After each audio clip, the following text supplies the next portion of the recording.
अस्सलामुअलैकुम नाजरीन, आप देख रहे हैं सूबाई रंग न्यूज़ और इंटरटेनमेंट चैनल और मैं हूं मोमना शहबाज। सबसे पहले नज़र डालते हैं आज की अहम खबरों पर।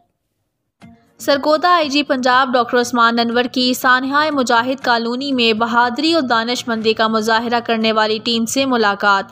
सरगोदा पुलिस ने सानहा मुजाहिद कॉलोनी में मुश्तइल हजूम से शहरियों की जान बचाकर एक बड़ा सानहा होने से बचाया, जिस पर IG Punjab doctor Usman Anwar, RPO Sargodha Shariq कमाल Siddiqui, DPO Sargodha Asad Ejaz मलही, SP investigation Farhan Aslam, STPO Abdul समी समेत सरगोदा वाक़े के हीरोज़ को तारीफ़ी लेटर्स और असनाद कैश इनामात से नवाजा। मुश्किल तरीन हालात में बर वक्त कार्रवाई करने और साबित कदम रहने पर सरगोदा पुलिस को आलमी सतह पर बेहद पजीराई मिली। आईजी पंजाब का कहना था कि हमारे हीरोज़ की शानदार कारकर्दगी ने सिविल सोसाइटी, मजहबी अक़लियती कम्यूनिटी की नज़र में पंजाब पुलिस का मस्बत तशख़्ख़ुस उजागर किया है।